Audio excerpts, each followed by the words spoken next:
Centenas de prefeitos se reuniram em Brasília para cobrar do governo federal respostas ao pacote de medidas solicitado pela Confederação Nacional dos Municípios para resolver a crise financeira das prefeituras. Vamos a Brasília saber os detalhes com o Wellington Lopes. Boa noite, Wellington. Boa noite, Tânia. Boa noite a todos.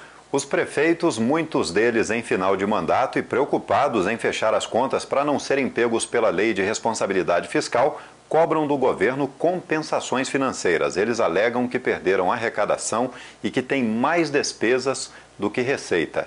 A maioria dos pequenos municípios brasileiros estão com déficit, principalmente porque o governo federal concedeu isenção de IPI, e o IPI é a principal fonte de recursos do FPM, que é a principal receita dos municípios. E com essa isenção, essa arrecadação caiu muito, né, e afetou diretamente a receita dos municípios. Então, o que é que nós buscamos? Nós buscamos com a presidente Dilma a reposição, pelo menos isso, a reposição desse FPM, justamente para que a gente chegue no final do ano, os municípios consigam sanar suas dívidas, sanar suas contas, todos os compromissos assumidos desde o início do ano. O presidente da Associação Amazonense dos Municípios engrossou o coro dos prefeitos que vieram cobrar providências do governo. Nós estamos reivindicando nada mais nada menos que o desequilíbrio das contas municipais, que no caso do estado do Amazonas é de aproximadamente 340 milhões de reais. Eu estou falando que nós deixamos de receber de arrecadação 120 milhões de reais, o impacto de aumento de despesa de salário mínimo, do piso da educação e outras despesas dos serviços essenciais é de aproximadamente 233 milhões de reais. Esse é o impacto, nós queremos a resposta da Presidência da República, o Congresso Nacional tem um papel fundamental de articulação e nós queremos mais ou menos o que aconteça, o que aconteceu com o presidente Lula, que ofereceu aos municípios um apoio financeiro para fechar as contas. Nós somos, de fato, os municípios, os serviços essenciais, e não dá para deixar para depois a educação, saúde. O Palácio do Planalto comprometeu-se a fazer a reposição do Fundo de Exportações de 487 milhões de reais e mais os restos a pagar das obras conveniadas com o governo federal no valor de 600 milhões.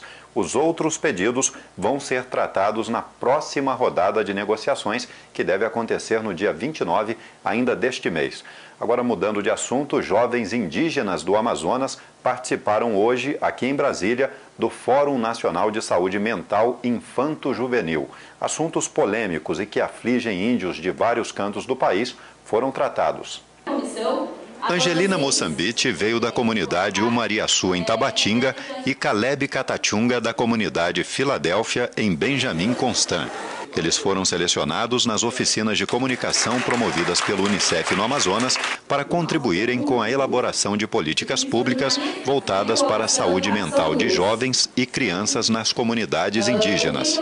Num papo franco e direto, relataram a profissionais de saúde situações envolvendo alcoolismo e suicídio entre índios. Eu vim aqui falar sobre a nossa realidade lá da região do Alto Solimões, quando eles estão passando sobre alcoolismo, né? Sobre saúde mental, o que isso provoca muito suicídio entre adolescentes, jovens, muita briga. Isso, eu vim falar isso, né? Para ver se eles têm uma solução ou alguma coisa para minimizar esses fatos. Eles estão trazendo para nós um olhar e um saber que pode somar com o que a gente sabe, e aí a gente pode construir uma política pública que realmente atenda a necessidade deles, né? E que a gente possa dar realmente respostas a essa demanda tão grande que está acontecendo agora. A expectativa é que essa troca de experiência resulte em ações que possam levar a mudanças de comportamento nas aldeias. Parar de usar o álcool, né? Bebida alcoólica e violência.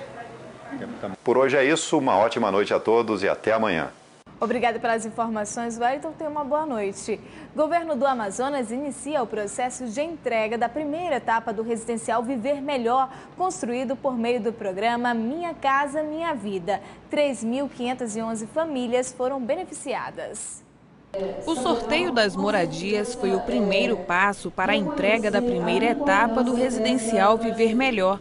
Ali, as 18 famílias que representavam as 3.511 beneficiadas puderam saber o bairro, a rua e até o número da tão sonhada casa própria. Porque eu trabalho, mas eu ganho um salário mínimo que eu ganho quase todo o aluguel, né? Eu fico com muito pouquinho para me manter em casa com meus filhos. A gente inseriu todas as famílias cadastradas, de acordo com os critérios, né, que foram adotados tanto pelo Governo Federal, Ministério das Cidades, pela Superintendência de Habitação do Estado. E, em cima disso, nós fornecemos essas informações para a Superintendência de Habitação, para a SUAB. A prioridade para a contemplação dos imóveis obedece a alguns critérios: famílias chefiadas por mulheres, residentes em área de risco, beneficiário com deficiência, com filhos e em Manaus por no mínimo 3 anos, idosos ou com mobilidade reduzida.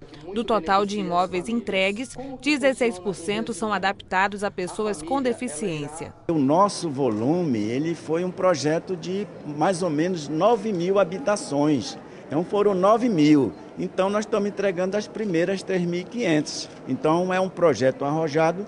Basta te dizer que é o maior do Brasil. Os imóveis têm uma metragem que varia de 35 a 40 metros quadrados e contam com 2 quartos, sala, cozinha, banheiro e área de serviço. Essas famílias contribuem durante 10 anos com uma prestação equivalente a 5% da renda delas. Equivale dizer que elas vão pagar durante 10 anos uma prestação de no mínimo R$ 25,00 e no máximo R$ 80,00. O próximo passo é a assinatura do contrato, que será realizada no dia 24 de novembro para os beneficiários com iniciais de nome de A a L e no dia 25 para os de M a Z, no Centro de Educação de Tempo Integral da Cidade Nova, zona norte da cidade. Confira a manchete do Jornal do Comércio desta quarta-feira. Estoques de Natal aumentam vendas do Amazonas para o exterior. O efeito final de ano dinamizou a balança comercial do Amazonas em outubro. De acordo com os dados divulgados pelo MDIC, Ministério do Desenvolvimento, Indústria e Comércio Exterior, as exportações do estado somaram 118,82 milhões de dólares, 49,44% a mais em relação a outubro do ano passado. Frente ao mês imediatamente anterior, o acréscimo foi de 71,70%. Já os gastos com importações no período forma de 1,22 bilhão, cifra 15,94% superior a outubro de 2011.